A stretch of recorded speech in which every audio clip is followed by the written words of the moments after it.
Hi first dies updates இன்னைக்கு இந்த வீடியோவில் கருப்பு படத்துக்கான அப்டேட் தான் பார்க்க போகிறோம். ஸோ கருப்பு படத்துக்கான டீசருக்கான அஃபிஷியல் அனௌன்ஸ் பண்ண இன்னைக்கு டீம் கொடுக்கணும்னு சொல்லிட்டாங்க. இன்னைக்கு பார்த்தீங்கன்னா டீம்ஸ்லேருந்து ஒரு புது போஸ்டர் ரிலீஸும் பண்ணி சூரியஸோட போட் விஷா கருப்பு படத்துக்கான டீசர் ரிலீஸும் பண்ண போகிறோம் அப்படிங்கிறத அஃபிஷியல் அனௌன்ஸும் பண்ணிட்டாங்க.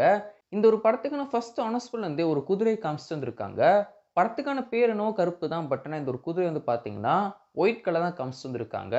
இப்போ ரிலீஸ் பண்ணிக்க இந்த ஒரு போஸ்டர் பார்க்குறப்ப சூப்பராக வந்திருக்கு. அண்ட் இந்த ஒரு போஸ்டரையும் அந்த ஒரு ஒயிட் கலர் குதிரையை காமிக்கணும்னு இருக்காங்க. ஸோ படத்துக்கான ஃபர்ஸ்ட் லுக் போஸ்டர் டீம் இன்னும் ரிலீஸும் பண்ணல.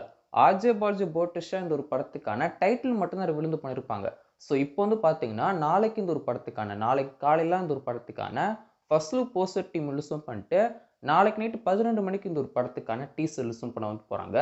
நாளைக்கு நைட்டு 12 மணிக்கு அப்படி இல்லைன்னா 23ஆம் தேதி ஜூலை 23ஆம் தேதி ஈவினிங் 6 மணிக்கு இந்த ஒரு படத்துக்கான டீசர் ரிலீஸ் பண்ணுறதுக்கு அதிகமான சான்ஸ் இருக்கும் செய்யுது. ஸோ இப்போதைக்கு டீம் சொல்லிட்டாங்க ஜூலை 23ஆம் தேதி இந்த ஒரு படத்துக்கான டீசர் அப்படி சொல்லிட்டு. பட் டைமிங் இன்னும் மென்ஷன் பண்ணல. ஸோ மோஸ்ட்லி நாளைக்கு நைட்டு 12 மணி அப்படி இல்லைன்னா நாளை கழிச்சு ஈவினிங் இந்த ஒரு படத்துக்கான டீசர் டீம் ரிலீஸும் பண்ணிடுவாங்க. கருப்பு இந்த ஒரு படத்தை பொறுத்திருக்கும்.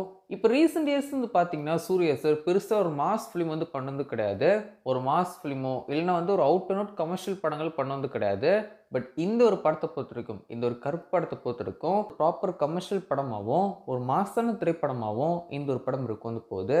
இந்த ஒரு படத்துக்கான கதையை பொறுத்திருக்கும் கருப்பு அப்படிங்கிற இந்த ஒரு கதையை தான் ஃபர்ஸ்ட் நம்ம ஆர்ஜே பாலாஜி நயன்தாரா மேமுக்கு மூக்குத்தி அம்மன் 2 அப்படி சொல்லிட்டு நைட் வந்து பண்ணுறாரு.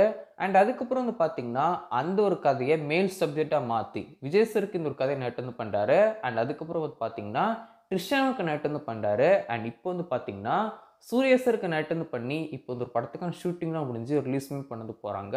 ஸோ இந்த ஒரு படத்துக்கான கதையை பொறுத்தவரைக்கும் விஜய் சருக்கு ரொம்ப வந்து பிடிச்சிருந்துச்சு. பட் விஜய் சார் இப்போ வந்து அரசியலுக்குலாம் வந்து போகிறனால இந்த ஒரு படத்தை பண்ண முடியாமல் வந்து போயிடுச்சு. ஸோ இப்போ சூர்யா சார் இந்த ஒரு கதையில் நடிக்கணும்னு இருக்காரு. தீபாவளிக்கு இந்த ஒரு படத்தை ரிலீஸ் பண்ணணும் அப்படின்னு சொல்லி டீம் பிளான் பண்ணி வச்சிருக்காங்க.